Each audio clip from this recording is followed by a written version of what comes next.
All right, everyone, if you clicked on this video, chances are you need help with the 20 operator tac stance kills with recommended LMGs. And of course, I'm going to show you how to do this in one simple game. In order to do this, we are going to play DOS House 24/7 or Small Map Mosh Pit in the hardcore playlist. All right, it's the easiest way possible. And of course, I post these every single week for you guys, and 95% of you haven't subscribed yet. So please consider subscribing if these videos help you out. All right, before we begin, we need to talk about two things we're on the class setup, okay? I talk about this every single video, and there's still one of you that doesn't pay attention. For this type of challenge, you need to use a recommended weapon. See how this weapon right here has a recommended fire symbol next to it?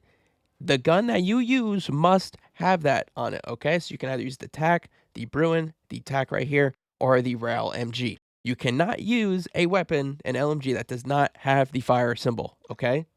Hopefully that is clear because I end up repeating that in the comments a lot. So please don't do that. Okay, now for the actual class setup, you guys can copy this class setup, pause the video, boop that like button. Essentially, this whole class, remember, it's for tac stance kills,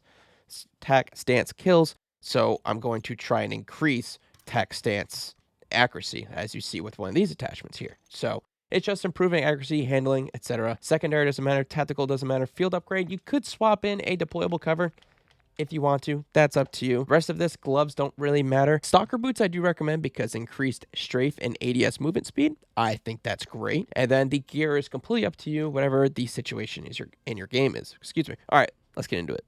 Real quick, everyone, if you do not know how to do tac stances I just showed, if you play controller, it is down on D-pad. Now, if that doesn't work, and maybe you're on keyboard or mouse too, if you go to controller settings and you go down in the gameplay section, you can see the tactical stance activation keybind or button, whatever you have it as. I have ADS down on D-pad button, and I have it on toggle. So that's where you find it if you need to change it or you're not sure what button it is. All right, finally, let's talk strategy. When you are using this build, you guys should be kind of not camping, but you guys should be playing slow. And if you are going to sprint, it should be followed up by a slide where you aim back in again.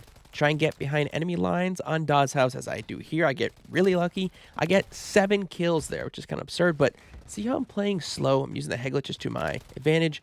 You can jump shot if you want. This build, this class up is good enough for that. But look how I'm just trying to like play slow around corners, and if I do go through doorways, I'm sliding through them. So I can get in my tac stance while sliding as well, which is very good. You can use tac stance while you're sliding, which is really, really good. But essentially, that's just it. Play hardcore, play domination, hardpoint, kill confirm. Stay away from TDM. I post these every single week for you guys. I'm going to be posting more for week 7, so make sure to check these out. Bye-bye.